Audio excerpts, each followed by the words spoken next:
Welcome, kayak anglers.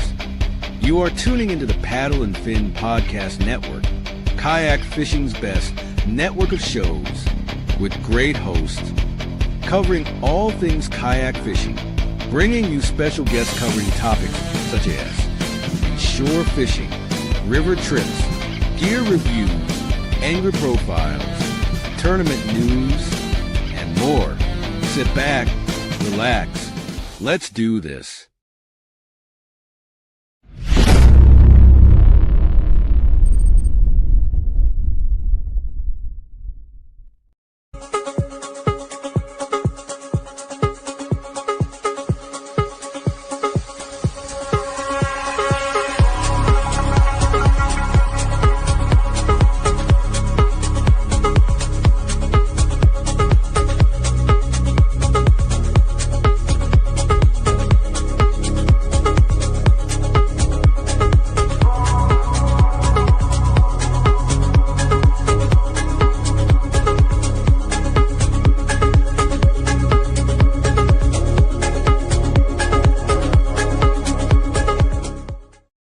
What is going on, everybody? I'm your host, Adam Frasr, and I welcome you to another River Run podcast. Man, it is awesome to be back in here in the studio. My guest tonight is the one and only Ryan Parker.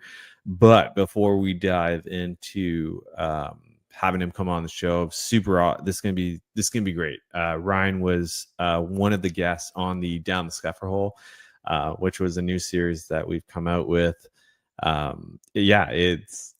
We're just literally going down the rabbit hole on all sorts of different conversations, topics, whatnot, guests.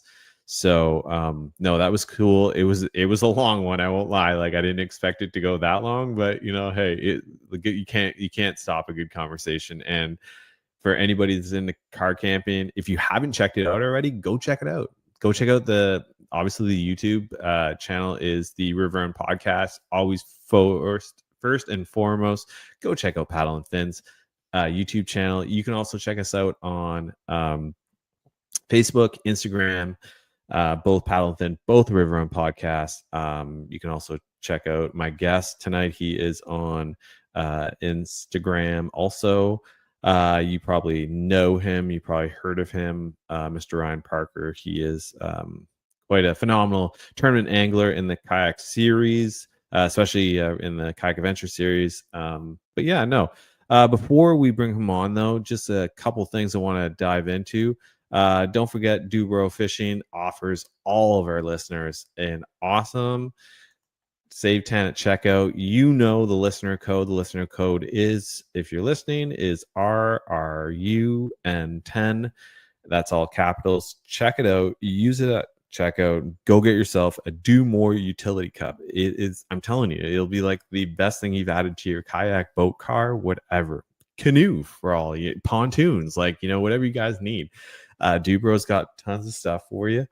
It's just tickling my nose there. And don't forget, the Kayak Adventure Series is going down to Franklin, Pennsylvania, to Broodstock number 2, and that's right, they're stopping by. This is going to be cool. This is the last event of the year. Loads of Drew's always going to have a party, so go check it out. They got lots of stuff going down there. September 12th through 13th is your actual tournament showdown. But yeah, go check out, support a good time. I believe my guest tonight, Mr. Ryan Parker, he's going to be there. So yeah. And once again, we take the time to thank, some of our other sponsors, as in Yak Attack, Jackson Kayaks, and Hard Knocks Kayak Fishing. And don't forget, always go and take the time to check out Paddle and Fin, because at the end of the day, this isn't possible without Paddle and Fin, and they're such a huge support of the podcast. And they have a lot of awesome shows coming out every week. So, and if you're into saltwater river fishing, want to talk tournament stuff, you want to talk about the Susquehanna, there's a show for you. So go check out paddleandfin.com. Check them out on YouTube. Check them out on Facebook, Instagram. Give them a like, give them a share, give them a comment. We appreciate each and every one of you. First and foremost, I did want to say thanks to everybody who was chiming in on the Down the Scupper Hole event. That was cool. I apologize if any of the Facebook comments didn't make it up. For some reason, I could see the comments coming in. I kept sharing them, but it doesn't seem like it would share into the Facebook side of things, where it seemed to share the YouTube. So don't forget, go check out the YouTube channel, Riverman Podcast TV. It is all there. So yeah, without any further ado, let's bring on Mr. Ryan Parker. What's going on, dude? How are you? Doing well. Thank you for obviously taking the time to come back on the podcast. Like, we were having a lot of fun with all of the, conversation regarding car camping.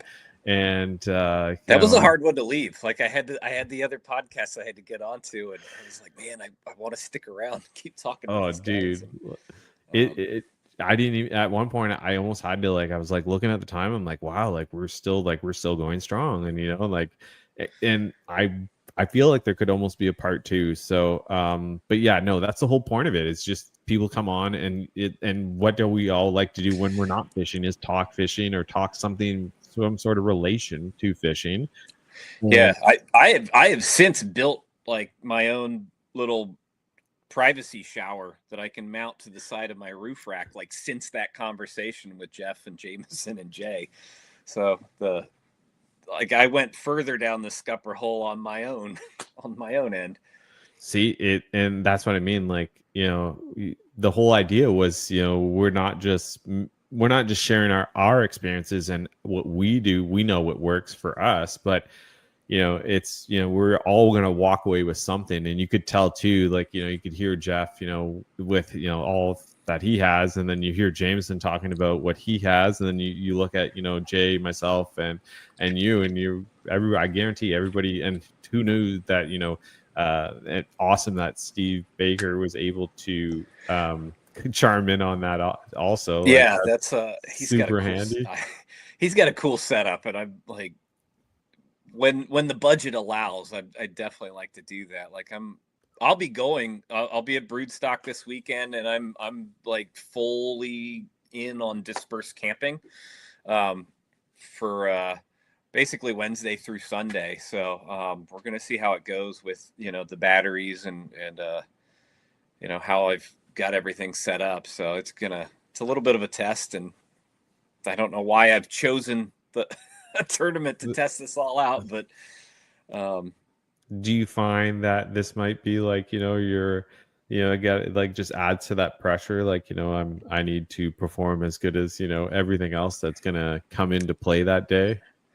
I mean, at the end of the day, if I run out of batteries or I can't charge something, I'll just go back to what I do here. I'll go back to a paddle and a couple rods, and just I don't know. There's like, when you keep things really simplistic, you're and maybe you can't go as far, you can't second guess things. So, you just slide the boat in wherever you can get it in that's public, and just do what you do and work with what you have. And we all didn't start with motors and kayak, like most of us, I think, had, didn't jump right into it with a motor and 10 rods and this, 70 pounds of tackle and whatever. And honestly, I've done that, and I've tried it. I actually had the trailer. I had a PA-14. I used to carry 14 rods, legit 70 pounds of tackle. I weighed it once,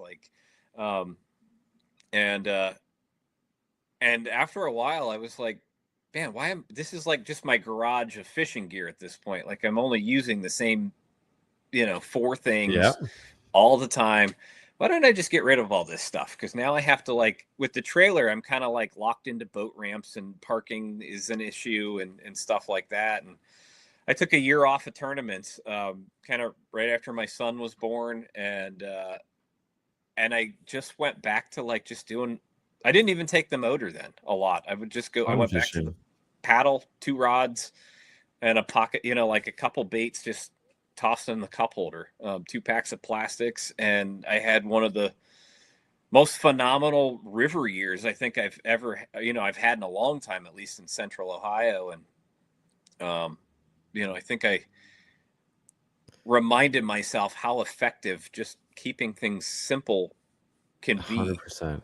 Like, I can't agree with you more on this, because for me, like, I don't personally, I don't have a motor for either of my kayaks. I'm not really interested in running electronics. I would rather just go out there with maybe like 3 rods, some tackle, a paddle, and that's how I want to float the river. You know what I mean? Like, Yeah. that for me, it's just going back to the basics. It's like going back to where I started, when I got into kayak fishing in like 2014. Like, I didn't know about anything. Like, I was just like, Yeah. I just knew, I had a paddle and a rod, and I didn't have measuring board. I didn't have any of that. For me, it was just to get out there. And I feel like this year I have not taken my trailer out of the garage, other than moving things in and out of the garage. I'll move my trailer, but my trailer, which can haul up to like 3, 4, 5 kayaks. Yeah, between 3 and 5 kayaks. Has all the gear holders and whatnot you need. I just take my kayak and go on top of my journey. Let's go. Yeah. And it's even funner because I don't go to the launch. I find my access through, Google Maps and whatnot. And, obviously make sure you're part of the crossing. fun, I think. Yeah. I certainly enjoy it. And that was like, so I took the year off. I think my son was 2. And he was just starting to get to the point where like 2 going on 3, or right around 3, I think. And I took that year off, and because he was just getting to that point, like, where's dad going for like 5 days? And I don't want to, I didn't want to miss all that stuff. And I wanted to wait until he kind of understood a little bit better. Like, oh, dad just goes away. Like, he's going on a fishing thing for 4 or 5 days, and then he'll be back. And, but it was, and then Drew started, in the meantime, Drew started the Kayak Adventure Series. And I honestly, that year off, I was on the fence at even getting back into, at least national trail stuff. Because I was having more fun just going back and doing that, doing what got me into it in the first place, which was, like you said, before catchboards and all this gear and stuff. Yeah. Like, I got my first true fishing kayak in 2016. That was a Jackson Kilroy, the original, not the HD, like Very the nice. lightweight one. And it is still to date the longest I've ever held on to one single kayak. I'm like, I get ideas, and then I trade boats, like buy and sell and trade boats like crazy, because I have to know. But that one was, I literally I waded as far as I could wade in either direction, and I wanted to know what was that way, further that way down the river or further that way up the river. And so that led me to that kayak that has led me to all of this. But yeah, when Drew started the Kayak Adventure Series, I was like, man, like, all right, I'll try one, and without practice or anything, on a whim, I drove down to Georgia, and like Shoalipalooza. I think I got a hold of the Raccoon Creek Outfitter guys. It was like, hey, Dustin, do you have a spot that I can even just park?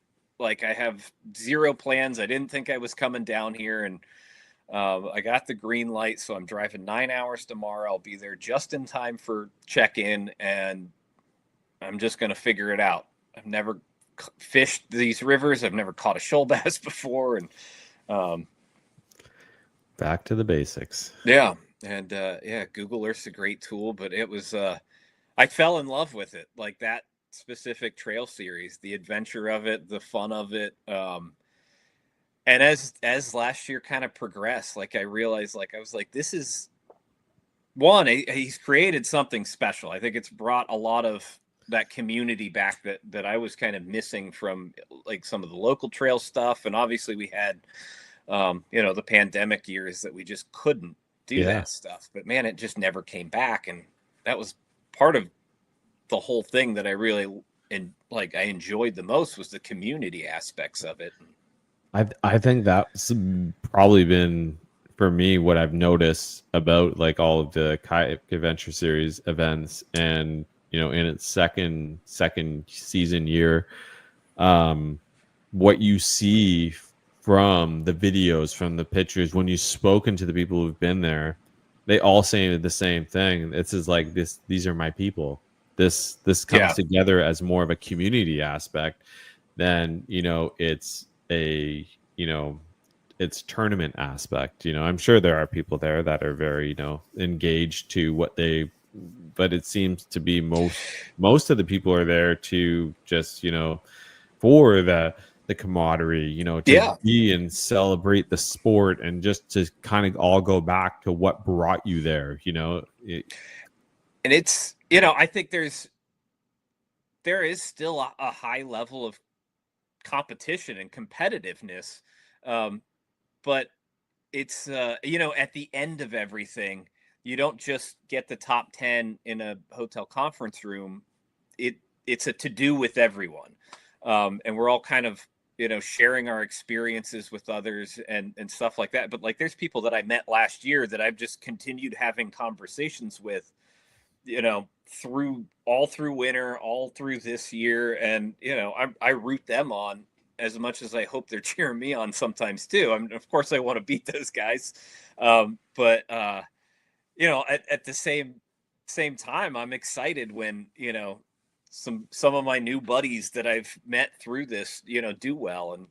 And, I had a big year with it last year, and so I'm excited when somebody else gets to experience that too. You had a pretty big year last year. Just because we can see the trophies in the background, but just walk us through how big your year was last year. And this was your first year of coming back into a tournament.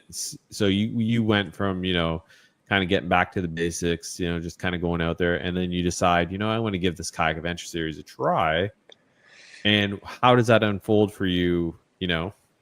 It was like last minute trip to Georgia to even see if just because I was like, it's kind of my thing. And that whole trip, it was like, I think I finished 14th. I don't know, 14th or something like that. Like I didn't do too bad.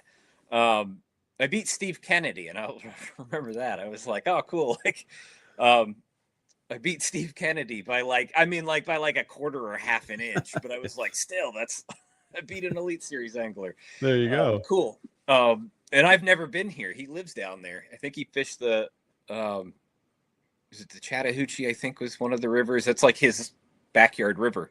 But it was a ton of fun, and that was. But like when I I had a flat tire, like got off the water at like day 2 of the tournament, and my tire is flat, like zero air. A guy just comes wandering out of the woods while I'm like digging for a jack, and it's my truck was parked like this on the side of a mountain, like it was not at a great angle to change a tire. And this guy comes wandering out of the woods. He's like, tire's flat. And I was like, yes, sir, it is. Appreciate that. Appreciate the help.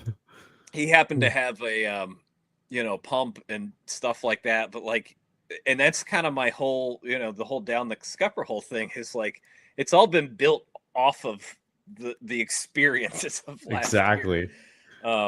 And so I have like a little orange waterproof case that has like a full tire repair, inflators, patches, all sorts of stuff.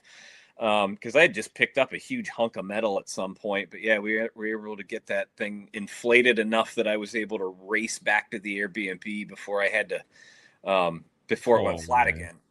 Wow. And I had a full-size spare and stuff, but I was like, there's not a good spot to do this. And the Airbnb is 15 minutes if I drive like I'm, rally racing down this wildlife management area, gravel road. And, but yeah, like, so Georgia kind of was like, okay, yeah, this is for me. And then was it Whitehall next? I think it was, because yeah, Georgia was May. So, and then yeah, I go up to Michigan, and I do my research, and it's 5 hours from home, couple days of practice, and I found more big smallmouth than I've ever seen in a river, and it was just reading conditions, and I ended up winning that event. And so that just like, to me, that was the high moment. I was like, oh man, I just like, cool, I won one. And I can't remember the order of the events last year. That's what I was trying to look up right now. Yeah. Trying to get this going here. Because, I think July was Missouri. Yeah, the Ozarks? Yeah, I think it was the Ozarks. And Yeah. The trend last year was like fishing like aftermath of like hurricanes and tropical storms blowing through. So a lot of that was all blown out, and didn't do as bad as I thought I did. It was kind of fishing tough for the river guys, and okay, so I have it right now. So last year it started in Georgia, then it went to Whitehall, Michigan, and then down to Missouri, back up to Pennsylvania, over to Wisconsin, then down to Bowling Green, Kentucky, which would be Broodstock 1. There you go. Yeah, so Missouri was, I think, my worst finish of. No, Wisconsin was, I think. So it was Missouri, which was kind of shaky, and then North Branch, Susky. I've never been up that far around Towanda or the New York area, and I just, the first day of practice, like Steve Baker and I had, at this point, we've just teamed up. We've decided we're going to do the whole rest of the season as a team. And before the Susky, he and I were, discussing the impending weather moving in and the advantages of doing kind of a crazy long river trip. And so that first day of practice, we planned to do our put in and takeout were, I think it was like 24 and a half miles or something like that, right around 24 miles, give or take, from A to B. And our thought was, well, if we can do this in 10, 12 hours of practice, we'll already know where to stop and fish. So we should be able to do that in 8 hours, like no problem. Literally there's this outside bend bluff wall right where we put in, in a creek, we floated out, and I saw this thing, and I was like, and I like 2 casts, 2 fish over 18. I threw in there 2 more times, and it got bit, and I just shook them off. And I was like, these are all big fish on this bluff wall. And I told Steve, I was like, dude, that bluff wall's loaded. And this was Wednesday, so we're like, and it's so obvious, like right across from a launch. I was like, oh my God, somebody else is going to find this. Oh man. I saw Hans Newts take out there when Steve dropped me off. There was a parade going on in the little town that we launched out of, and we didn't know about it or something. And so there was just a huge long line of traffic. So at some point I was like, dude, I'm just going to walk back down to my truck. Like, I'll see you back at the campground. There's no sense of you both of us sitting in all this. Like, I think I can walk faster. And so I saw Hans take out, but that was the only person I saw. And wow. So that, and it just worked out that I was able to, I think do the damage I needed to do on that thing before the river really, really blew out. So I won that one, and so like another big high moment. Like I was like, for sure, one was huge for me, in my mind, to win, 2 of them in just a few months. Like that's massive. so now I was like, my mind was really on, Broodstock. I was like, because that's, the structure of it for Angler of the Year. I was like, man, like I need to kind of play defense and try to do well, as a team, in Wisconsin. Steve and I did okay collectively as a team in Missouri. We did okay as a team in Wisconsin, and we won the team one in on the Susky.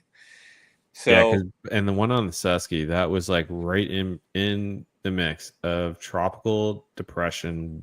Debbie. I think Debbie. Yeah, it was Debbie. I remember being in upstate New York for a kids fishing camp, and me and a couple of the other volunteers were like, yeah, like I don't know how this day is gonna pan out. Like the amount of rain that's supposed to fall unreal. Was unreal. And I remember like roads beginning to get shut down in the Adirondacks because they were just flooding. Like they were just like, I even drove by the river that I fished constantly, and I was like, wow, it's like, just the morning and this thing is already blown out.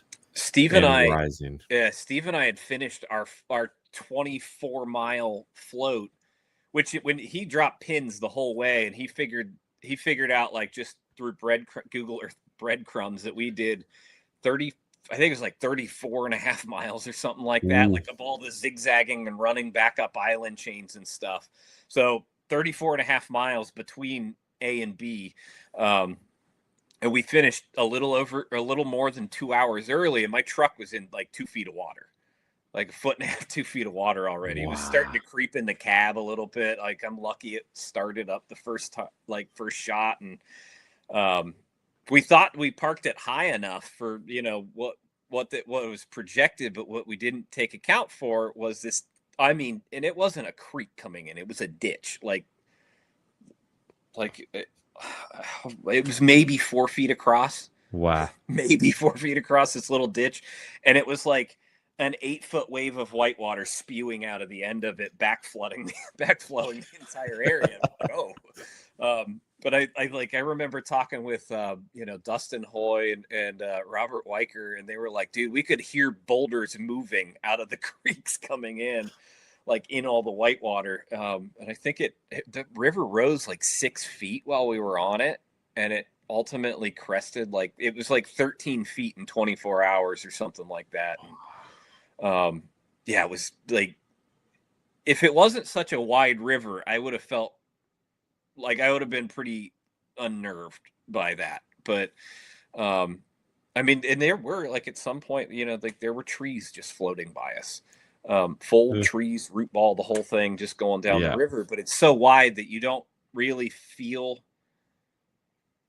like you're in danger. Like you can manage it. It's just higher, muddy, faster flow, but it's not whitewater.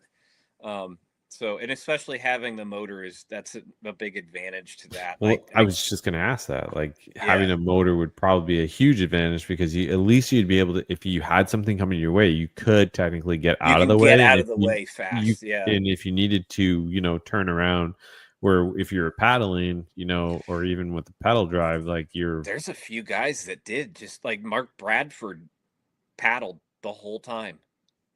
He stuck around those island chains, and he just tuck up in the eddies behind the islands, and he kept catching fish all day long too. So like hats off to guys like Mark, because I know he wasn't the only one that was doing that. And but yeah, that one was kind of a wild event. My truck was kind of literally baptized in the Susquehanna that trip. Spilled my water. But you're just trying to relive that whole flooding. I know. Right now. I'm gonna flood my basement. Is what. No, but like I gotta ask you though, like as you kind of come through, for we were kind of, before we got onto the podcast, like we were talking behind stage, and like we were just kind of going back about like the ways that we fish and how we like to fish and whatnot. And we got on the whole concept of braid, and we were talking about leaders and monofilament, fluorocarbon, and whatnot. do you find that with the way that you fish and your way your partner fishes, are you guys in some ways, are you working the same things? Yeah. Do you have the same Well, ideas, or do you kind of clash at that's a that good point, but you question. work well on the water, you know? So that's like a really good question, because last year fishing with Steve and I are like identical. And I think when I first initially kind of camped and stayed with Steve in Michigan, and stuff, we'd never fished together up until that. We're on the same. We work for a local shop, Loveland Paddle Sports, down around Cincinnati, and that's how we know each other. Cool. But when you're competitive and you don't necessarily know somebody, or like, you could be a little trepidatious with like who you camp with, share information with, in an event. Yeah. You just have that conversation of like, so we're not stepping on each other's toes and whatever, but we like discovered like, oh wow, we just fish the same way. So when we kind of decided, all right, we're going to make a run at this as a team, it was, I think, hugely advantageous, because Steve and I both like to cover an absolute ton of water. So we would divide and conquer. And I think for any number of practice, like, he and I, between the two of us, would probably cover, depending on the river, we could probably cover 40 to 80 miles of river in, 3 days of practice, which is crazy. Yeah. That's And a lot. That's a lot. just because we're just running and sampling, we're both just, we do what we do. Because if we're not strangers to covering, 12 miles a day with the motors and stuff like that. And when you're just looking for like just the spots you're going to spend a half hour or so, you don't need to catch all the fish on Wednesday. You need to just figure out, okay, they're here. Let's just keep going. We're going to drop a waypoint, drop a pin on Google Maps here. Mm-hmm. And you just keep going and doing that. And Steve and I fishing the same way, we could rotate through our patterns and share those notes back. We prefer to camp. That's just, for me, it's a mental thing. Like, I like to camp because I don't want 7 other voices telling me what they're doing in a day. Like, I get tunnel vision into what I'm doing, and it helps me. I think sometimes it hurts me, but I think for the most part, it helps me. I don't second guess things or have these other thoughts running through my head. I'm like, well, I mean, even if my jig bite's dying, I should still be able to catch 5 on a jig. And that's the thing that's been working for me. So I have the confidence in that. And I don't care if so-and-so's throwing a bug or doing this or that or whatever. So when we talk about jigs here, what would be your favorite jig to throw? Like, what style of jig? My favorite, I go back and forth. There are 2 jigs that I probably throw more than anything. If I am legitimately kind of fishing heavier wood and cover, I use the BizBait's Heavy Finesse jigs, usually like 3/8 or a half. But my favorite open river jig is the Basto Pillhead. I put that in a Dark Horse asked me if to collaborate and do that July river box for them. Very and that cool. jig was in there, and I like, it's not just the river jig, but like, seriously, it's hands down like the best open river jig I've ever used. Comes through everything, doesn't get hung up. You can drift it, fish it, just about any way that you want. But it's basically a full skirted compact jig with a little bit finer hook. So on those real light bites, it's not hard to get hook penetration, which smallmouth are crafty like that. They test things, and they will pick things up without you realizing it a lot of times and start moving it. But yeah, I definitely find, in my experience, the smaller the hook with, like, especially those compact jig, I find for me, I get bit more than I Mhm. would with a traditional football jig, or even I don't find so much with the actual like swim jigs where you're constantly just moving that through the water. But I find with anything that you're going to be kind of bouncing across the bottom, I just find that smaller hook, it just allows for It's better penetrate. Like but you you're get them in the right spot. yeah, where the bigger Yeah, ones, I find it's, I don't know what it is. It's I like the tear bigger holes, I think, with the bigger ones, yeah. and then it just allows them to leverage that hook out easier. Um, Even the trailer itself, I find just sits more natural on on a smaller hook than a trailer on, like a big beefy, yeah, I think it might flipping hook. also just be representative of the forage. When they're looking down, they're looking for crawls and things like that, and a lot of times they're not eating the 7-inch big giant, the big giant mini Yeah. lobsters down there. They're eating the ones that are 2.5 to 3.5 inches because those are the easiest to eat. And I can't remember what we all know the Berkeley study with that, but I've read other ones where they would literally, like, the biggest fish would wait for like the little ones to pick the pinchers off because that's what they have to do. But Yeah. like the little ones to eat them, the big fish would come in and eat the crawdads and stuff like that. But I remember the most notable thing to me, I think, about that whole thing was like when they said like they'd dump a bucket of various size crawdads in a tank, and they would, but always the biggest crawdads were always the ones that were just left over crawling around the tank. Like all the little ones would get eaten up, and all the big ones would just get left alone. Like it's just not worth their trouble to get pinched and deal with those things. And I'd imagine, I have no idea about the aging, like the life of a Yeah, the crawdad, but like, lifespan of a do their crawdad. Yeah. exoskeletons get just harder, and you Yeah. know as they get older? I have no idea, but I imagine a bass's crushers can only handle so much. So Yeah. um So I'm thinking the pinchers just get, yeah, just just get pinch harder, lodged, and yeah. I don't know, but this is my personal experience when it comes to jig fishing, and that's one of the things that for me, like, I totally began to notice. I was like, well, that's, and then even just a smaller trailer, just something that's just Yeah. doesn't really necessarily need the full body, that make that larger presentation, just that smaller, more natural. I don't know. Yeah, For me, it worked, and it's maybe other people can have been the that's same it's boat, my but experience is, yeah, I don't go much bigger than a 3/0 hook if I can get away with it, and my trailers are usually a variety of chunk.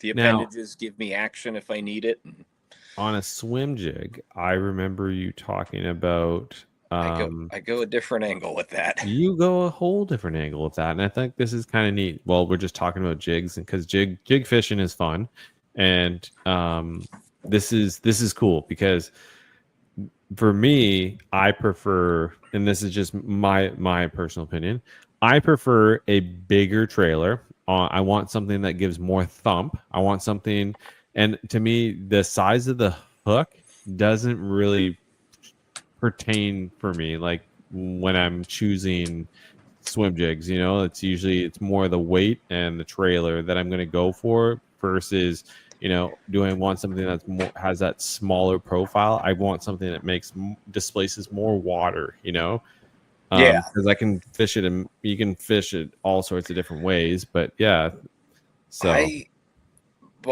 my I often put like a 4.5 to 5.5 inch swim bait on the back of my swim yeah, jigs.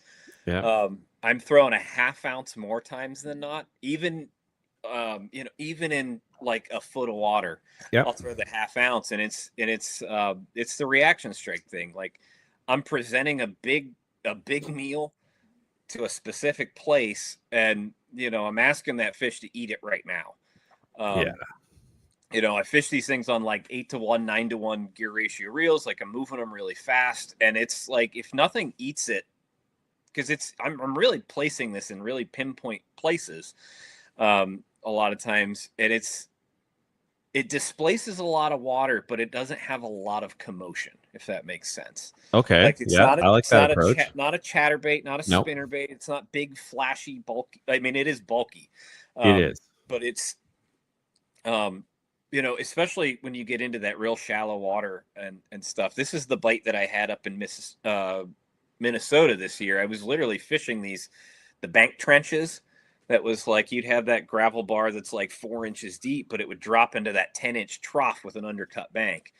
And I was literally just throwing it every foot up those banks because those fish wouldn't move much more than a foot to eat anything. And it was like if nothing ate it in the first crank of the reel handle, It's like, nothing was gonna. So burn it back, throw it out again. But they were very, very aggressive towards anything coming into their space, and that's the whole idea with the big package is those spots where those fish are, there's room for one fish, and they don't want something else coming in there. They don't, they big yeah. fish get territorial. They don't like it, and so that was kind of, I think. I mean, I didn't ask them, but that's what I believe is happening. I don't speak smallmouth, but Sometimes some days I believe I do, and then other days. see you've so made a much. connection judging by the trophies in the background. You've made some sort of translation with them. This past Saturday says otherwise. What were you throwing this past Saturday? Oh, this past Saturday I was fishing a little river just north of Columbus here, like an hour, and it was absolutely crystal clear and low. Oh So yeah, I was throwing a little 3-inch. I was hover strolling quite a bit, which is not on most river guys' radar. But I started seeing fish shy away from a 3-inch paddle, like finesse paddle tail swim bait. I was like, how do I dumb this down more? I'll just throw a minnow that doesn't do anything, and so I would just straight swim it. Do you think that when you're hooking like those smaller finesse paddle tails, like I usually just like I'll use anything from like those mega bass ones with the prop style ones. I forget the name of them. I don't know the name. I know exactly what you're talking about. Somebody will be like, that's it. And then the other one that I like is the Jig Masters. The perfected ball head or the sled head? Sled head. Okay. I love the ball head. I think it gives it a little bit more body roll. Okay, so I've never tried those ones. I've always done these sled heads. Recommendations from Brad and Matt. But for me, it was just one of those things, and I definitely found that the hover using I think it's because the way that when it's cutting through the water and it's just constantly it's weighted in the front, so it naturally just wants to fall, right? And then you bring it back up, and then it falls again, or you're burning it back, right? What I find with the hover rig or any just like that style, it's just it just hovers, and it doesn't take a lot to get it at a more natural presentation, I guess you could say. It actually slows you down, and because there's never enough weight that you'll know when you go too fast because it'll start rolling up on its side, a lot like a mag draft. But I think it's helpful, especially if you're dropping all the way down to that. You almost, for me especially, I have trouble slowing down. So when a bait has a blowout point, it forces me to stay. I know when I'm fishing too fast because I have that visual cue and I see it on its side, coming back to the okay, I have to slow that down more. And that's part of why I prefer the mag drafts. There's a lot of that style 6-inch swim bait. But for me, I think they shine the most, as they kind of linger in that area and just, again, it's a big thing. And if you put that in a big fish's presence, they don't like it there. So the longer that kind of hovers in there, I was just gonna say the that. more Yeah. they get pissed off with it. But again, for me, I I just do better if I have the visual cue of it like turning up, blowing out, and turning up on its side. It slows me down to fish it more effectively. Now, going back to the ball head on swim jigs. Well, sorry, the ball head on paddle tails. For me, there is one brand. I think it's JVC or yeah, and they make a twist lock style where you can thread it on, and it's a round ball head, and those I really like those on like a 4 to 5 inch, and the way it just I don't know. Are you what talking the it is. VMC hybrid heads? Yes, that's it. Yeah. Those That's yeah. Those my are favorite. like perfect size for that 4 to 5. Yeah. And then the Jig Masters Perfected, because they have the screw lock too.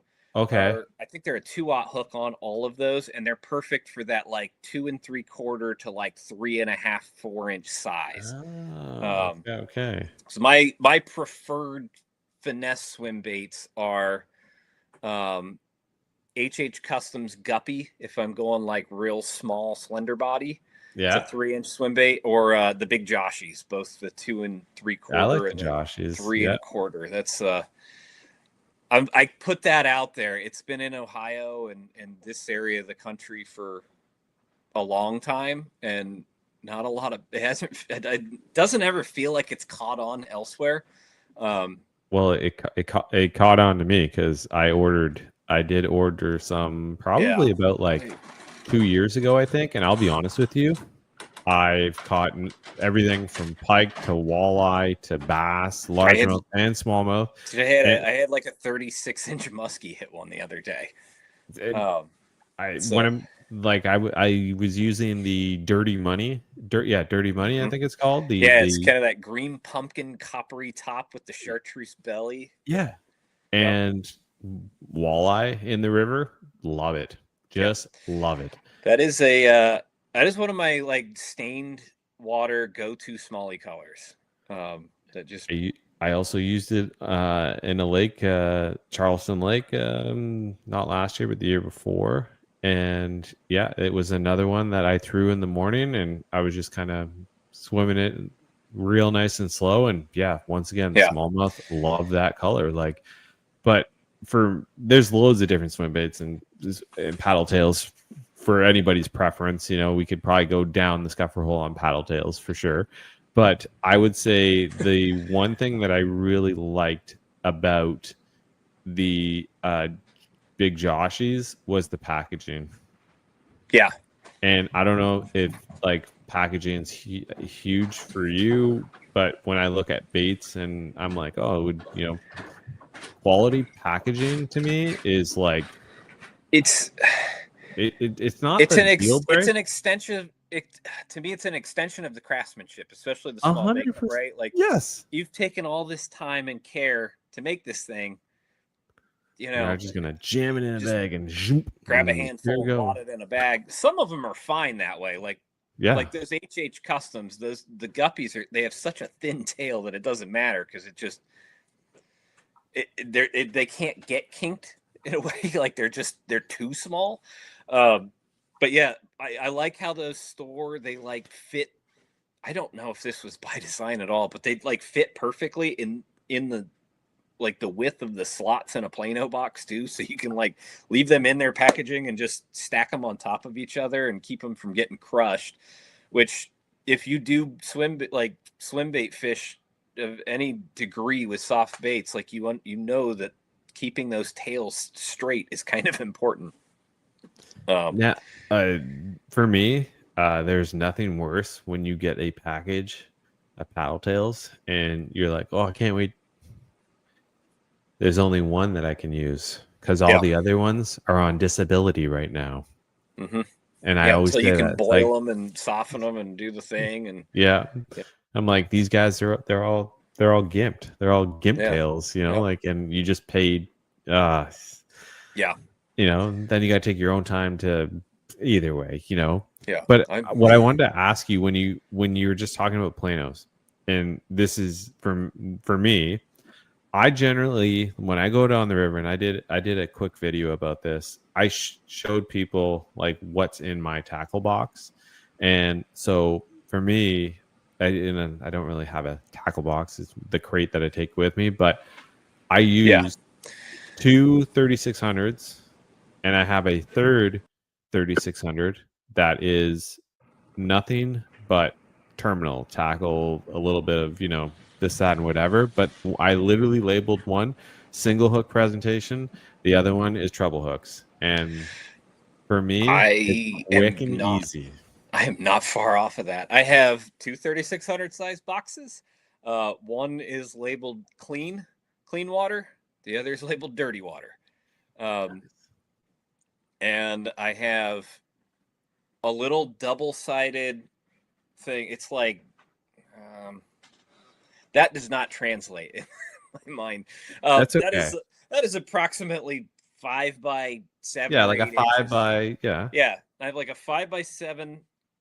Like a little plano. It's the Spro case, the Spro extra large double-sided like waterproof case. That is my terminal tackle. That has all of my terminal tackle for all of my fishing. Whether that's lake, river, anything that I do, I was able to just strip it completely down to just those three boxes. I have I use the Lakewood. I think they're called the billfolds that are like the plastics organizers, and I have several different ones.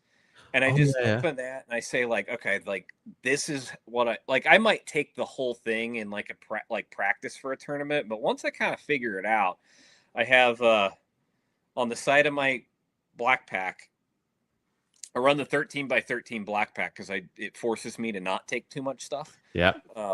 And I on the side of that I have like one of their little quick draw pouches that I can fit like about I think like 6 or 7 packs of plastics in, and so I'll just fill that and that's it.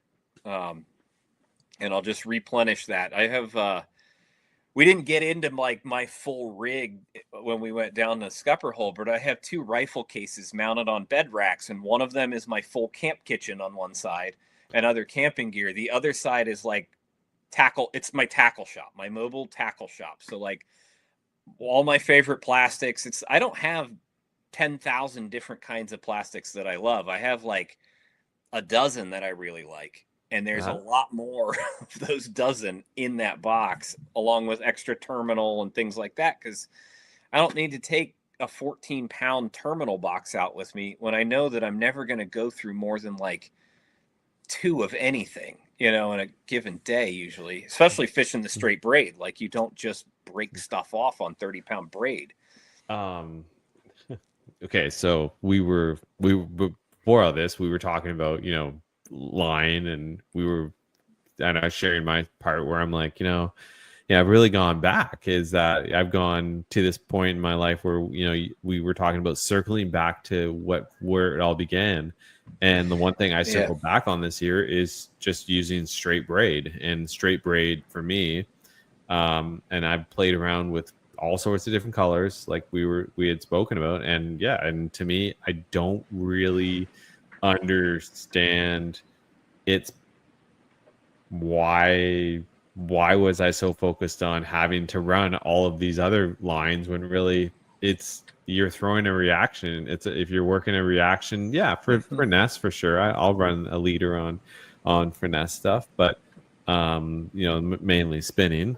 But for the most part, when it comes to running reaction baits, whatnot, anything from throwing jigs to chatterbaits to buzz baits, you name it, top water, crankbaits, wake baits, glides, whatever it is, braid. And the beauty of braid is it does come in multiple different colors, so it suits any preference there. It's cheap.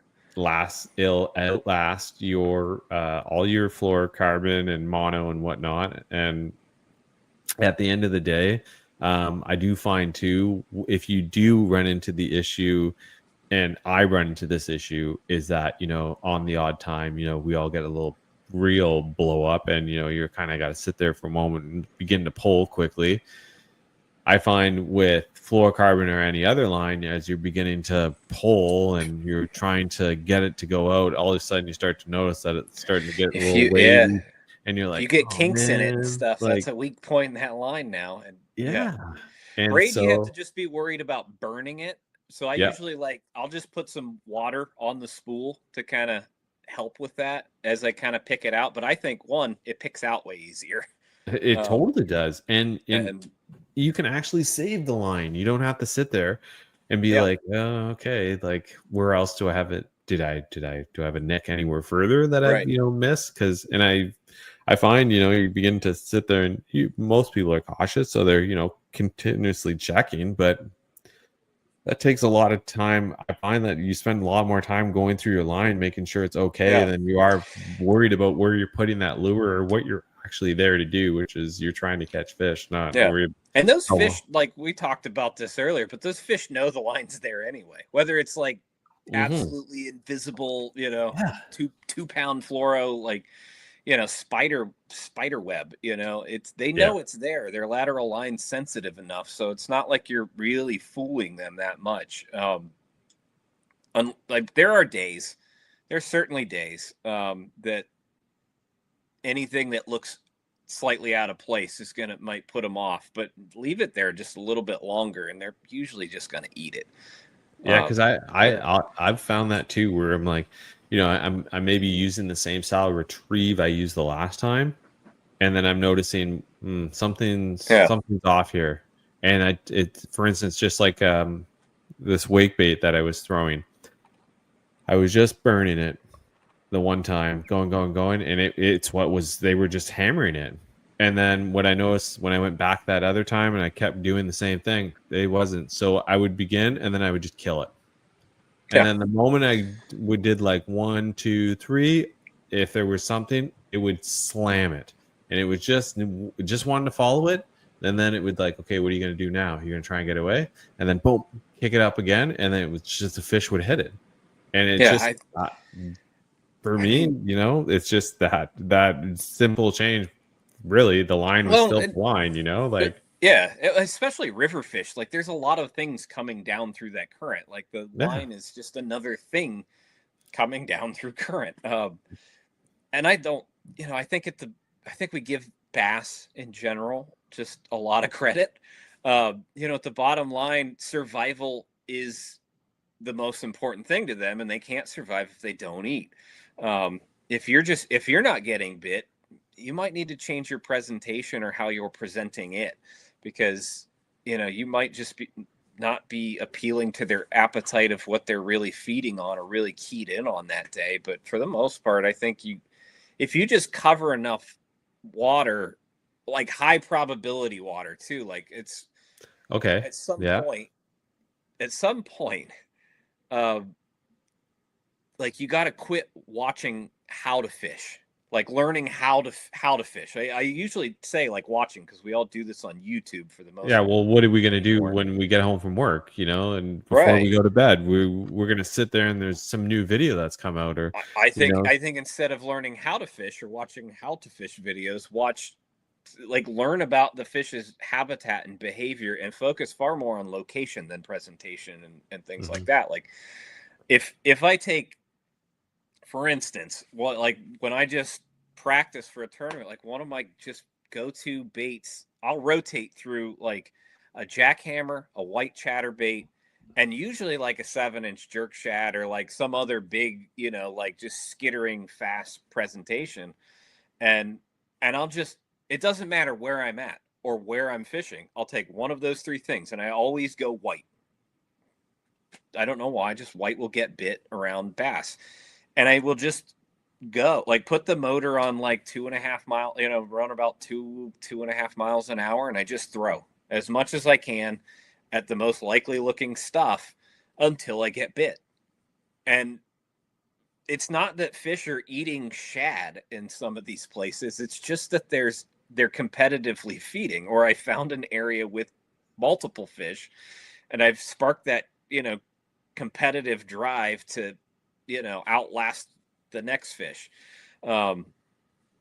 But And it's not that they like spinner baits were on the menu that day. It's just that like if you just strain enough water, it doesn't matter what you throw. You can key that, like I will dial that down and figure it out, further later. One of my least favorite things to do as a tournament angler is figure out a bait. Like I don't want to figure out the bait until the tournament. Because if I get too locked on to like, oh man, they're really eating this jig on Wednesday. You're so focused on that. Right. I get so locked on that thing 3 days before that it's hard to let go of it. Right. Like, it worked. It worked. They're going to eat it. I just got to just focus on locations. And when you find that location, then you rotate and you kind of change things.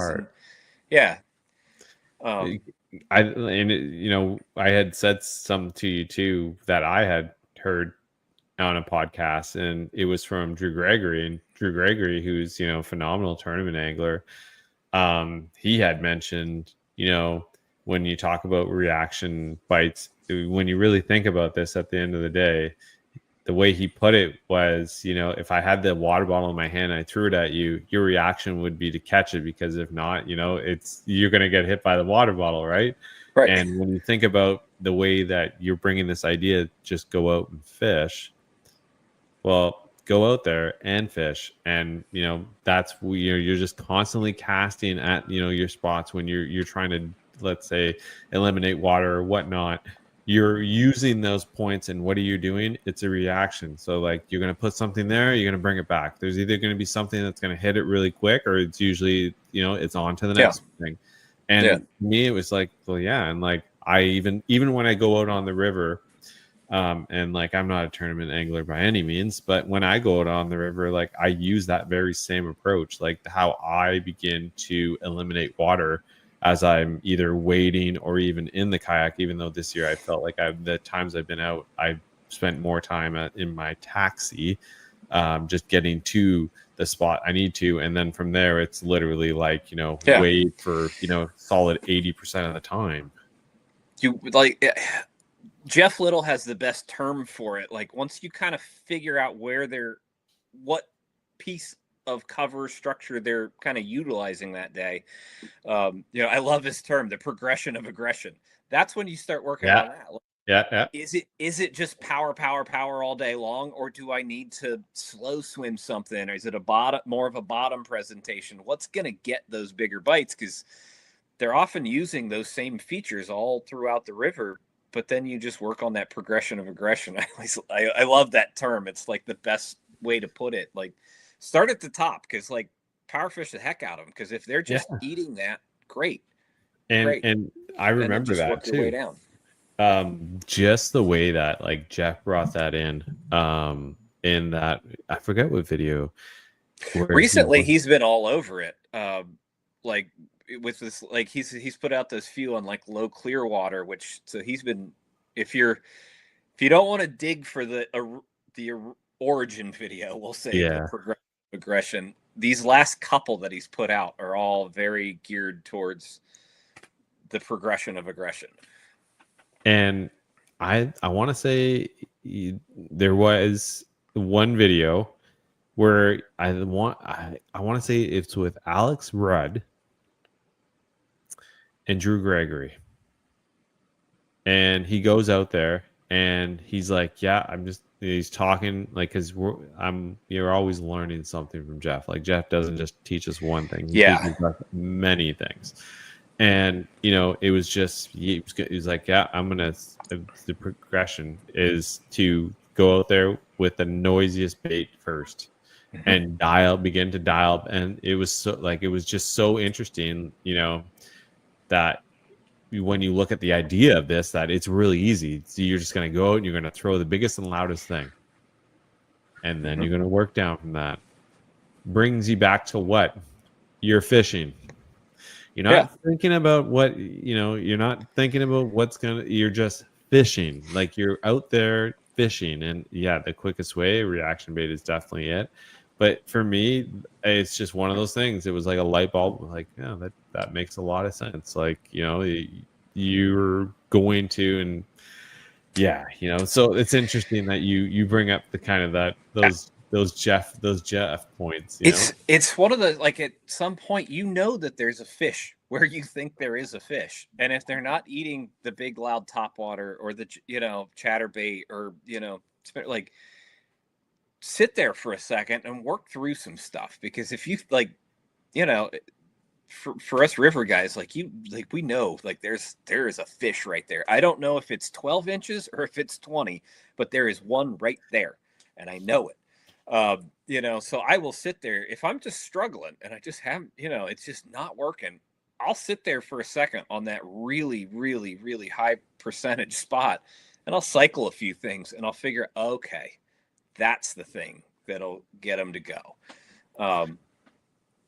And yeah, then you can take that forward into the rest of the day. But it's listening to what the fish are telling you is certainly it's more important than what you're presenting, I think, because they tell you what to present if you you just listen. I think too, a lot of times we're very focused when we get out there, and we're like, you're looking at graphs and all that. Like, I personally, I don't really run electronics, so I'm not that one that's going to be looking at graphs. But instead, I'm like, I'm not just checking the weather. I'm not just finding out where I need to be location wise. I've searched Google Maps. I've done my part, but I get out there and I listen to what's going on around me. Yeah. And I become, that is where my start point really begins. And like, and there was a lot of, there's been a lot of times too where, like, it didn't really dawn on me until I was getting off the water why certain things were working. And those are things that I consistently, like, I write down, I mark, and I even take pictures of, like, for me, like, I'm big into this, is taking pictures of where I'm fishing. Yeah. When the water's much lower, because when the water's high I can remember where I need to be, but it tells me something that, oh yeah, like, if I actually that way, it's, there's a boulder out there. There's actually like a tree that's way down in the river there that's fallen and would be covered if the water was higher. But yeah, I really kind of let that aspect of is more like kind of understanding, and it helps me understand what the fish are doing. Yeah, I just put a graph back on my kayak for like the first time in a couple years. Like, I've had one sitting in the garage, and I ended up it was from when I had a PA and a much bigger boat, and but the 9-inch screen is like way overkill on the river. And honestly, that's what I have. I traded it to a kid. Like, he made out on the deal because he got like a barely used, aside from the river, the transducer that had seen some river abuse. He got a Helix 9 like mega side imaging. Just straight up trade him for a Garmin Striker 7. Wow. It just saved me the hassle, and all I really, it's not even, I don't even want the graph. I just want the mapping. Just put waypoints, because it's way more efficient to do that than Google they pull my Google Maps out every single time. Google Maps. Yeah, because like in so much of tournament fishing is like, once you kind of, like, so much of it is just being efficient, right? So less of this, and I can just look at my screen and say, okay, that's over there, or this is over, and so I did start doing that. But it's, I looked at, before I even pulled the trigger on doing this swap, and this is like literally a month ago I did this. I was looking at like overland, just GPS units that I can drop waypoints on and just like mount, because I was like, I don't care if I have a transducer at this point. Like, the map is more important to me than anything else. I've been also, like, recently just arguing with a buddy about, like, he's very like oh man, the barometric pressure is doing this and that and that. I was like, I have the day that I have to go fishing. The fish are going to do whatever they do. I just have to figure it out. I'm not real big on looking at the weather a lot before I go fishing. Like, I don't plan trips around the weather. And like you said, like you sit there and you listen to like what's going around, like going around you. Yeah, like It nature starts on the itself. drive for me. Yeah, I start looking for like, are the deer feeding? Like, how far out in the fields are they? Because if they're not right on edge lines, you know, they're really feeding if they're that far out and it's daylight at this point. Because, you know, normally as the light starts to come up, especially in the morning, the deer get closer and closer and closer to the tree lines.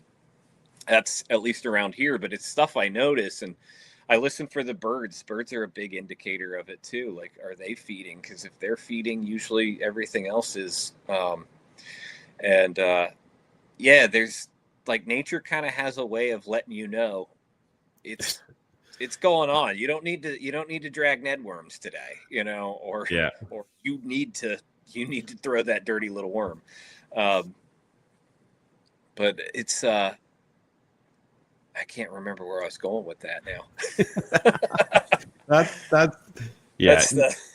But like, that's just that whole part of, you know, I don't know, I guess it is for me, is that's kind of how I use my approach to my time on the water. Is that, you know, the moment I begin to leave the house, like you said, you know, for use on the drive, you know, it's, I think it's important though too, because it's that, like, I mean, we as anglers want to catch fish, but I think like at a larger scale, bigger picture, it's just, you know, it's bringing you into a connectedness with nature and like the world around you. Like, I don't know, like, I always feel a little bit more imbalanced when I'm that tuned in to everything around me, that I have those great days. Can I ask you, do you, like, for me, like, kayak fishing is like my calm water, you know, like it's for me, it's that part where I can get out on the river and I can just, you know, kind of escape everything else that's going on, and I can just go out there and fish, you know, like it's an escape, it's my serenity, whatever it is, it's my calm water. And like, do you feel like like do you have that aspect? Because it kind of sounded like you were going that way. It became, so I spent just shy of 7 years in the Marine Corps, 4 of which were in the infantry. I did two combat tours in Iraq, 05, 06, 07, were the years I was there, and saw plenty. I had all of the experiences you would expect somebody going overseas to a combat, you know, to a war zone would have. And I was spun out when I got back, because they teach you how to do that. They have a hard time teaching you how to undo that. And so I found peace on the river, you know, and man, I'm happy before the kayak and stuff like that, but just fishing became my happy place, and just being on the water in general. And so yeah, it's definitely that. And then the tournament side of thing came much later, and it kind of filled that void of competitiveness that I kind of missed from the service and being a Marine. And but were you competitive before you were in the military? Were you kind of like growing up, were you that competitive? I was, but I wasn't good at it. I grew up I went to a high school. My graduating class was 44 kids. And oh, wow. That is not a private school. That was a public school. I was just going to actually ask you that. So we had basketball. That was the, you know. Oh. I'm a terrible basketball player. Oh. Terrible. So I played a little bit of golf. I skateboarded a lot. And I was I was an art nerd. I was an art nerd. I did a lot of I played in band through middle school, and I always, my grandma was an artist, so I've been painting and drawing and stuff since I was like 5 years old. So that's been another outlet for me.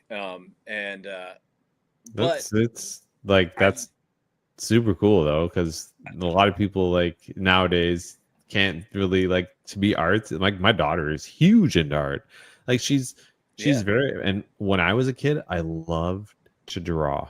I remember my parents buying me drawing like books teaching Yeah. you how to like Yep. draw certain stuff and paint and whatnot. And till this day, I think I was in like right when I started junior high, I was like I got kind of into comic books before the movies really started, you know. yeah, But like I had it in my head, I was like, man, I'm gonna be a comic book artist. Like that's what I'm gonna do. Todd McFarlane. Yeah. Who But did I Spawn. He was like, I that thought was one of when my that came out, it was like, favorites coming as a kid. wow, Yeah. this is amazing. Like I was like, it's so dark. It's just the way it's drawn. It's like, and it was, and I remember sitting there, and I don't even know if I still have it, but I remember sketching like these. Like I would like, you know, like you get the comic book and the one little picture would be like that, and I would sit there and I would sketch it. You know, like I would sit there and Yep. sketch. You know, but yeah, no, that's for me. I do that with just like river spots now. I just sketch that stuff. But I like as a kid, like the competitiveness, it was never like it wasn't like the tip like your I guess stereotypical like sports competitiveness. I learned how to be competitive with myself, and it was always like pushing myself to like I have like I need to do this better. I need to do this better. I need to do this better. And a lot of that was like with art and music and things like that. I would like okay, I've learned this part, but I can now I got to learn this part, and now I got to learn this part, and I just kept building onto that. And I think ultimately that did translate well into fishing because it was like, okay, I learned how to fish jigs. Now let me learn how to fish, you know, this and that and this and that. And I can specifically with jigs when I wanted to learn that, I just for two or three straight days, I would just go to this one lake that had a bunch of wood, a bunch of grass, and a bunch of rocks, all in different areas. And I would go drive just to each of these places, and I would just fish it in that stuff until I knew exactly what that felt like. And so that way I could go anywhere, and I was like, that's rock, that's wood, that's, you know, and I would do that I did that with crankbaits and like all sorts of things. And I would, so like before graphs, before, you know, I got into electronics or any of that stuff, I would oftentimes just take a crankbait or a jig and I would just drag it around to feel transitions, to feel for grass, to feel for wood, things like that. And like I remember getting on one of the best smallmouth bites, like pre-spawn bites, like early pre-spawn, like early March-ish time frame. They were just moving up onto these flats. And like 17 feet of water is what I was cranking. And my buddy's like, what are you feeling? And I was like, it feels like you're going from 60 grit sandpaper to like, you'll hit a patch of 80. Oh, wow. Like, what? I was like, yeah, it's super subtle, dude. Yeah. But every time I would feel that transition, I would just start like worming the crankbait real slow, and then my rod would just load. And it was like every time it happened, it was like an 18 to 21 inch smallmouth, like every single time. And there were I'm sorry, I had my grits mixed up. It was going from 80 to 60, and it was like really specifically the specific zebra mussel beds. That was the difference. I finally figured it out, like what I was actually feeling in 17 feet of water. But like that's all I could describe. I was like, I'm literally going from like a pea gravel to like pea gravel with some zebra mussels. Yeah, there's the grit, you know, the grits, the zebra mussels. Yep. And but yeah, it was, had I have not spent all that time, you know, feeling what crankbait feels like and all this stuff, like I couldn't pick it up. Like it's so imperceptible that like I had side imaging, I had down imaging on that trip, and I couldn't tell the difference on the screen. Like there's not a, you have to go and fish. Yeah. You have to go out there and do it. And that's one of the ways, you know, I always hear people talking about like, oh, like how should I fish this? How should I fish that? You know, what does this feel like? And it's like, there's no way to really describe this to you. You need to go and fish it, you know, like you need to go like, well, but I'm not catching anything. Well, time, like put the put the time time in, put the seat time in, put the rod Yeah. time in, go out there, cast, and do it. Like that's the way to become proficient on the water, or just Any, in general yeah. with the lure. Well, anyone can say like, "Oh, you take this and this is how you fish it," but like, if you and I were fishing in the same spot in the same hole, and I gave you the same rod, reel, setup I have, line, everything, same bait, no matter how I tell you to fish that, you're going to fish it differently than me. Exactly. Fact. We're too, you know, as people, we're too individually unique that we're going to do it different, like nuances, but different. Exactly. You know, in the same place. And I've done that with buddies that are like, why are you still catching them? And I can't. Like, we're never going to fish things the same way. It's, you know, so it's, yeah, there's, yeah, the individuality, I think, in fishing it's a very subjective thing, and it's unique to each and every one of us how we do things, and you kind of have to use that stuff to like learn the basics, but then you really have to just figure out how it works for you. Yeah, and what do you, yeah. and not everybody throws everything. Like I'm just gonna say, not everybody throws everything. Everybody, like when you go out on the water, most times you throw things that you want to throw. You know what I mean? Like you'll have your what you like to. I don't think I really need to bring, every little bit of tackle with me. I found in the past I do that, and it's like I spent more times just cycling through stuff, and like even the amount of rods that I bring with me on the river, I don't need, the battleship image. Like I just, instead I bring, whether it's 2 casting rods and a spinning rod, or it's, or I just bring, 2 spinning rods with me, whatever it is.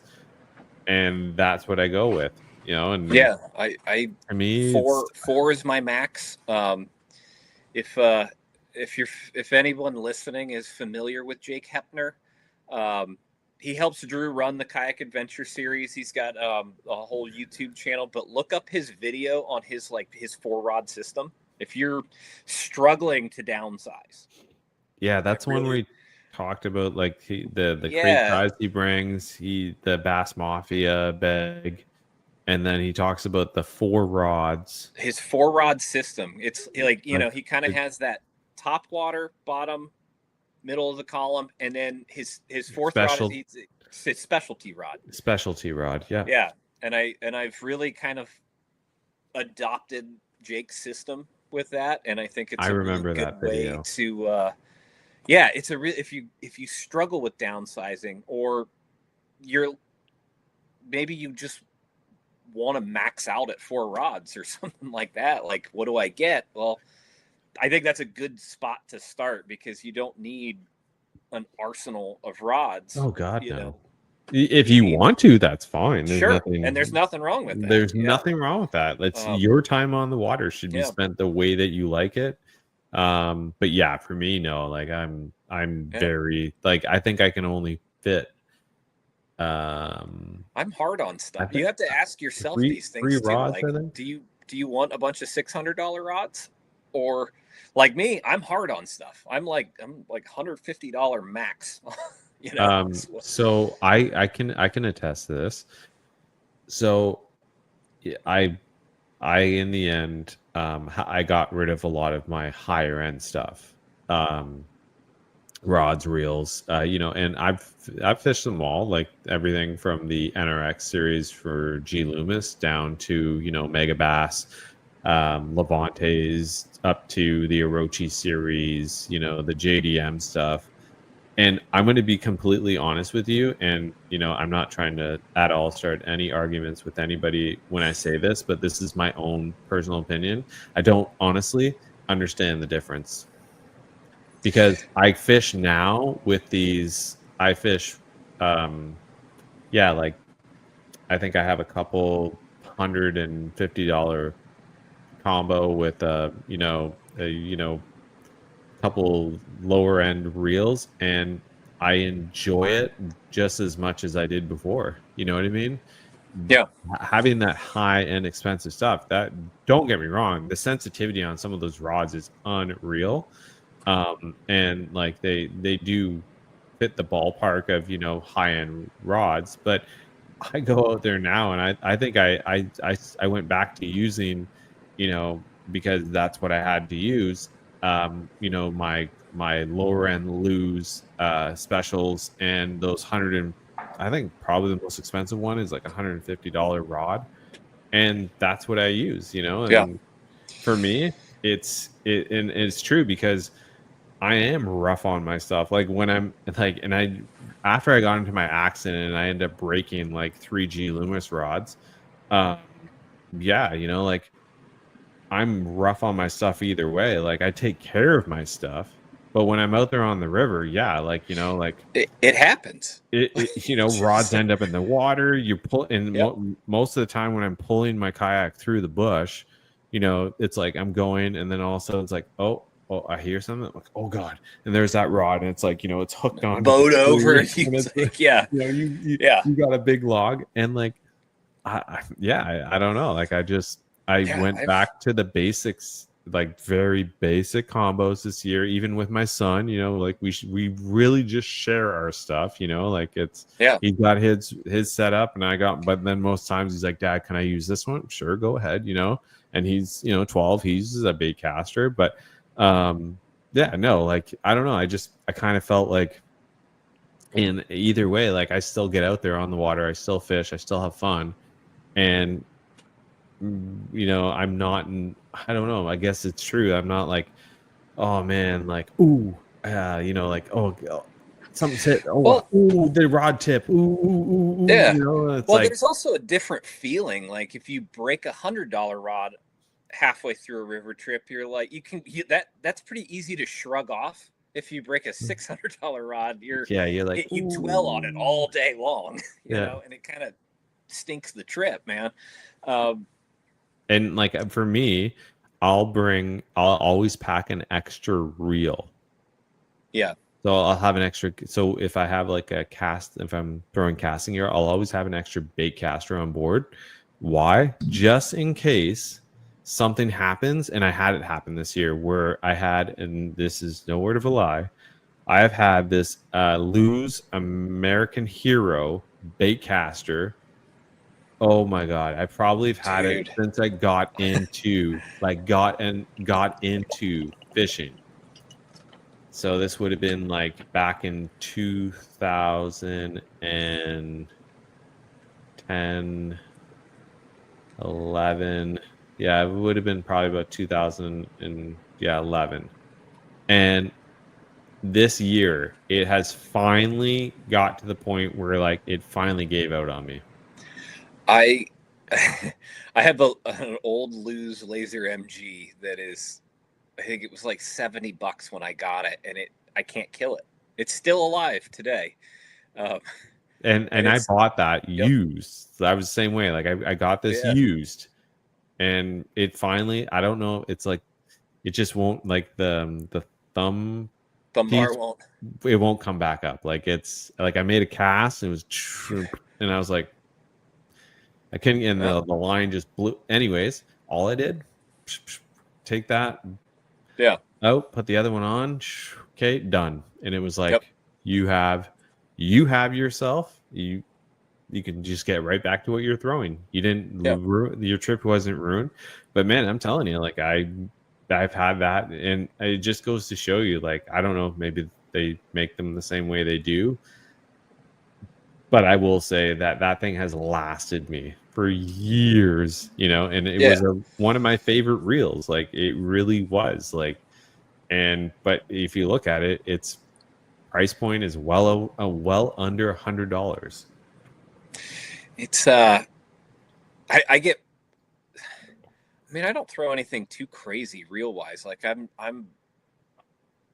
definitely like capped at like $200 on a reel, and that's even like my old like Daiwa SVs.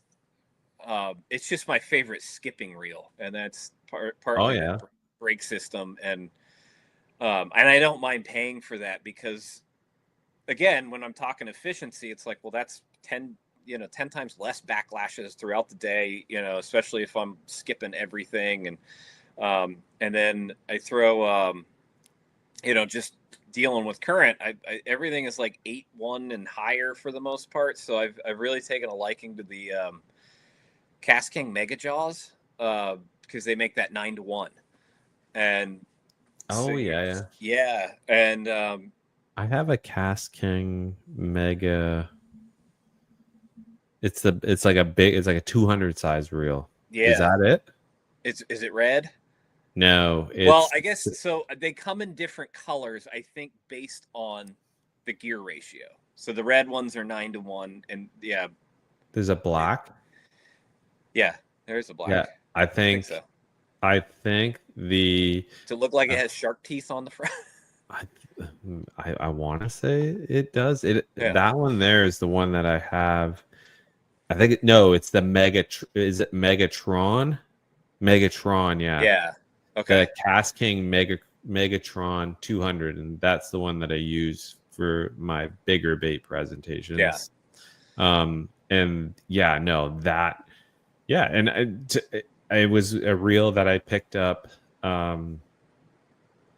last winter, I think it was, and it was just like, I was like this because I wanted a bigger reel so that I could throw, just have something with a little more line capacity other than the ones that I had. Yep. And yeah, it works well. And I want to say you could probably buy it brand new for like I think you could probably get it on Amazon for like $120, if that. Yeah, as I said, those Mega Jaws are high-end 150 new. I think I've picked both of mine up for sub $100 used, and like darn near brand new in the box. So they're easy to find, and you're not breaking any budget. And if you lose the entire combo, which happens sometimes, yes, I think we've all done it. Mm-hmm.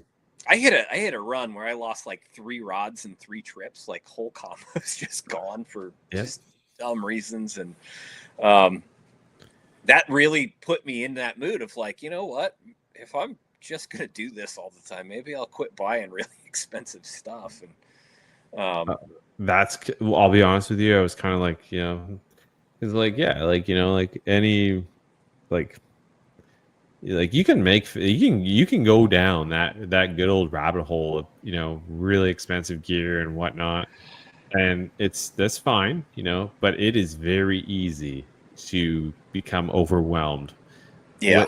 And I see a lot of great stuff out there, but then it's like, I'm like, wow, you have a let's say a $700 combo. Yeah, but it's a specialty combo, but I don't throw it all the time. Yeah. Well, I think it's like, the trickle down of technology, which like this is without trying to dive too far down this, like the trickle down of technology is like rods and reels just get better every year because last year's like good stuff became this year's middle of the road, and it just continues that way a lot of times. The very high end stuff, I think there's a place for that, and it's the people 100%. making it, the components and things like that. But again, we can dive further down that, but this might actually be this we're gonna save that. Yeah, we're gonna save that because we might go down the scuffer hole at some point about this, and this could be a really interesting one to dive down, and who knows, it could go on for hours and hours and hours. I would love to hear that one. Okay.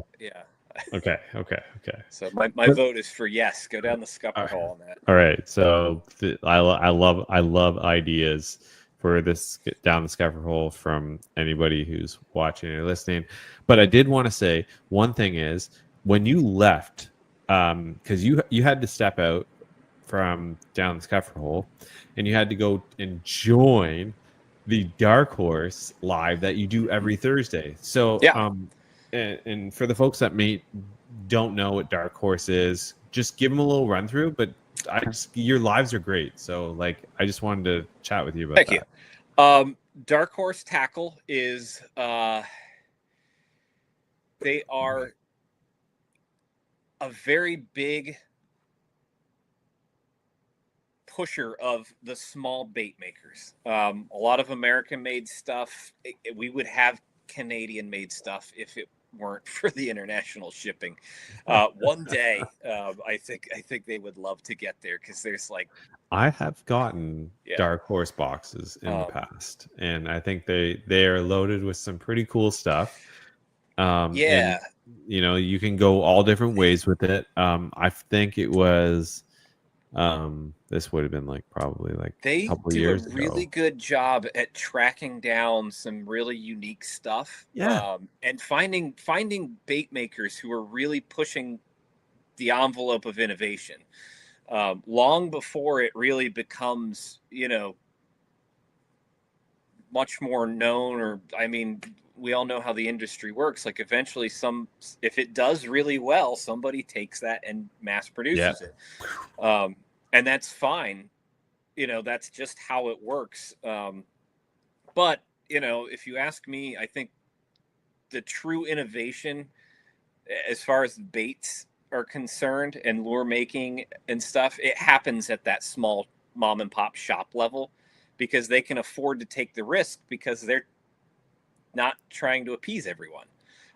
They're maybe trying to come out with that next chatterbait or whatever it might be type thing. So they're constantly tinkering, and it's more driven. I'm a tinkerer. I mess with baits. I make my own resin stuff. Like, I mean, I play tackle with crafting. everything. Oh yeah. I love that. Well, I shouldn't say. I should slow down. Like, I'm not. I make it sound like, oh man, I do this all the time. But in the winter, it's how I like spend a lot of my winters. Yeah. I tie my own jigs, and I got into that just once again watching a Jeff Little video, literally.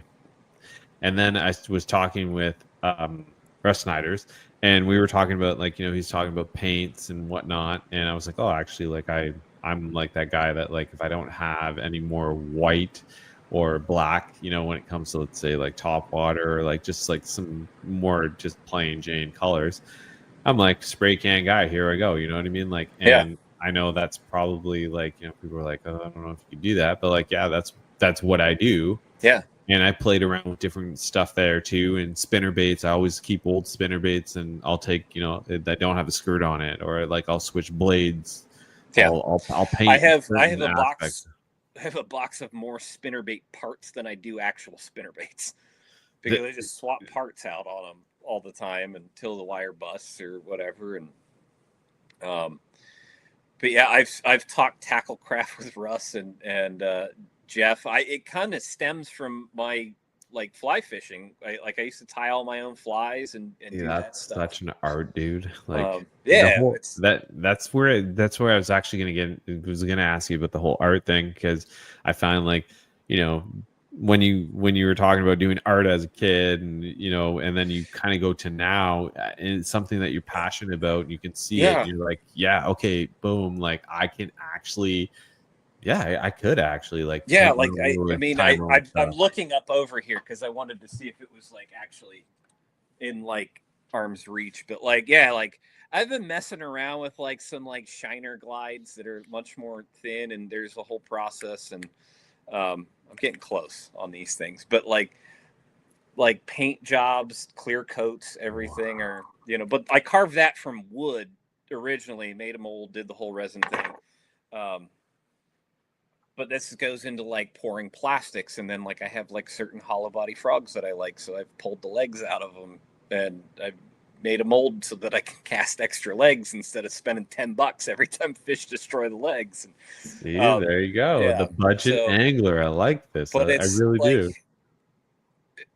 Part of it is like, there's a lot of stuff that I like, but so much of this is really a river driven thing for me, because I love fishing current and rivers. Like, glide baits especially are a lot more geared towards lakes, and you need certain elements of design that make them a little bit better in current, or like I can't sit there and just chop a glide bait next to a laydown if I've got current moving over it. It's just going to wash it right off. So like, I need something that gets really choppy, but I can burn, Yeah.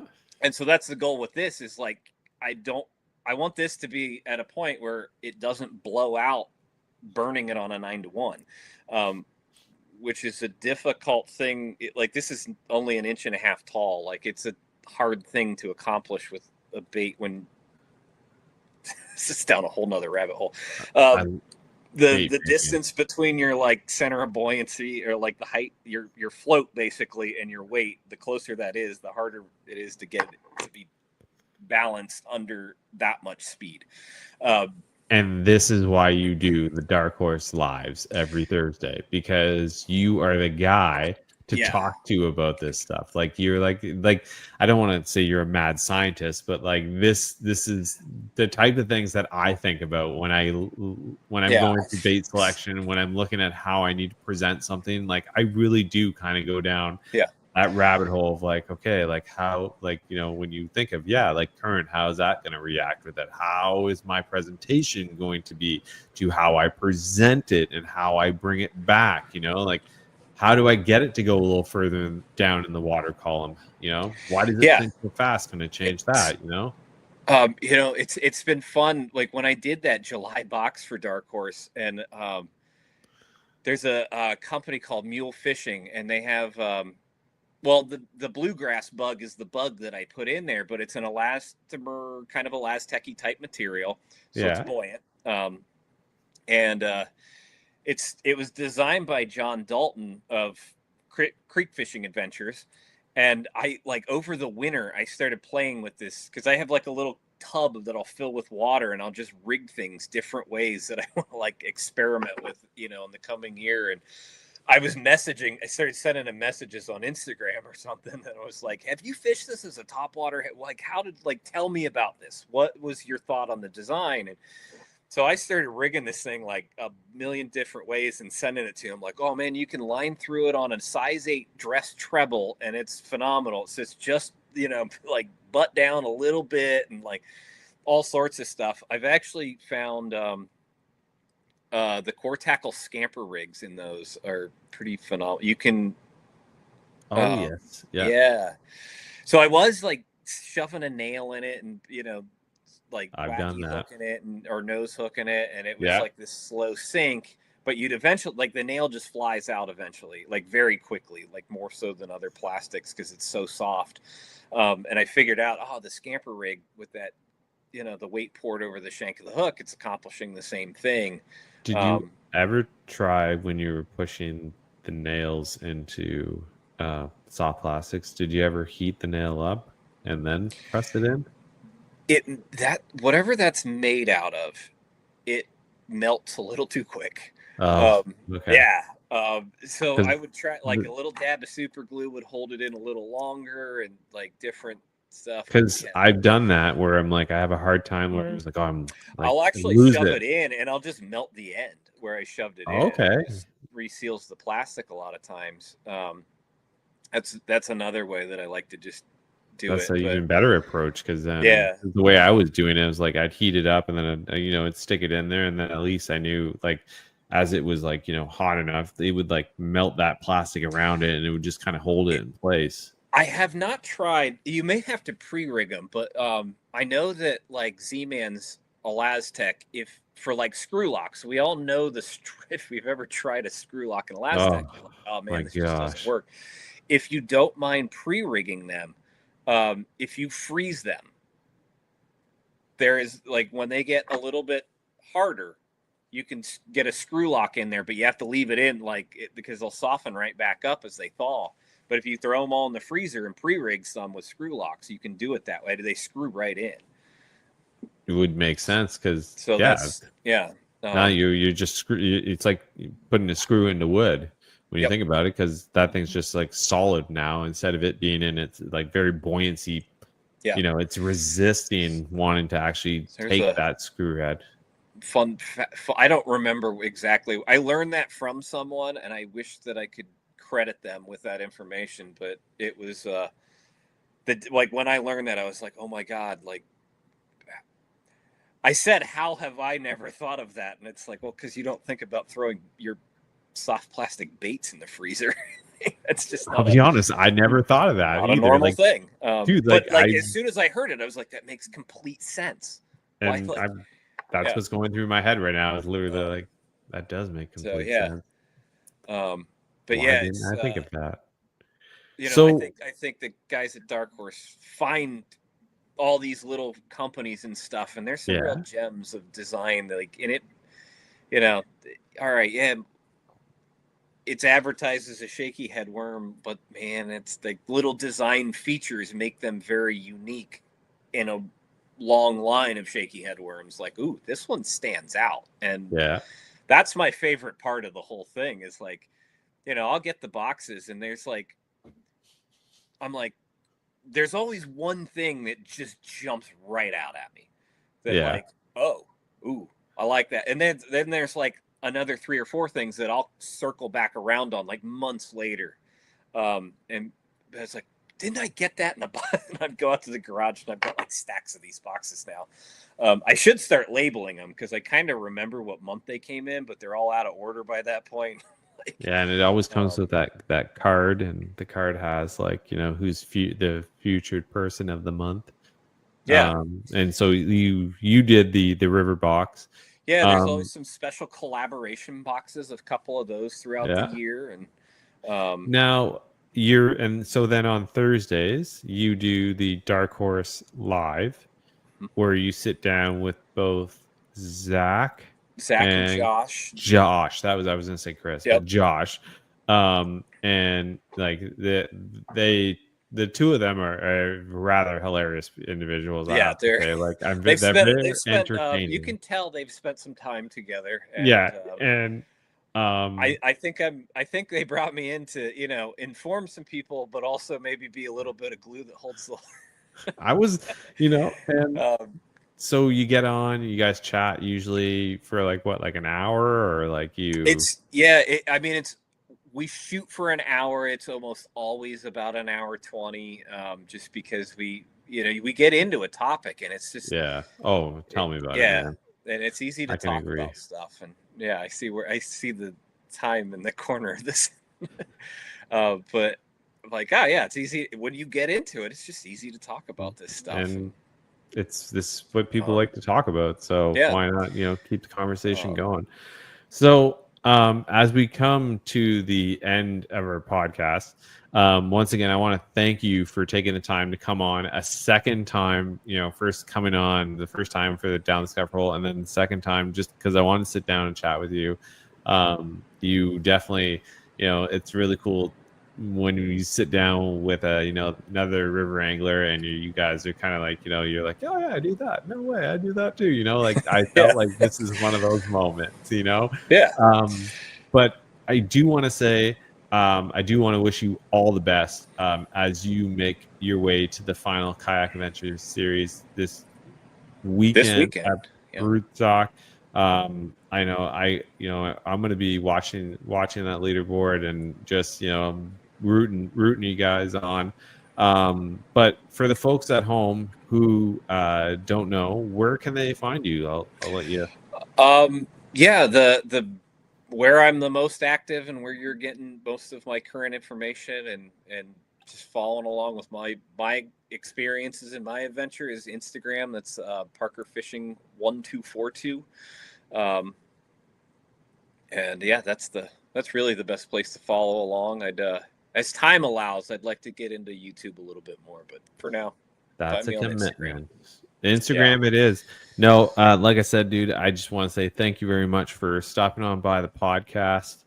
And for everybody at home who's watching, who is, like I said, take the time, go check out Parker Fishing, Mr. Ryan Parker. Check out his Instagram. Go check out also Dark Horse Tackle. Watch him on the lives every Thursday at 8:00. It sounds like they have a YouTube channel. They do Instagram also, Dark Horse Tackle. But from myself, I'm your host, Adam Frasr. Once again, thank you for stopping on by the River Run podcast. My guest tonight, Mr. Ryan Parker. Dude, I look forward to having you on again. And anytime. Till the next time, we'll see you soon. Ciao. Thank you for tuning in to the Paddle and Fin Podcast Network. We hope you enjoyed the show. Don't forget, for future shows, like, follow, share, and hit that subscribe button. Make sure you check out our individual channels and accounts too. Want to be a guest on one of our shows and talk of adventures, gear, or products? Contact us.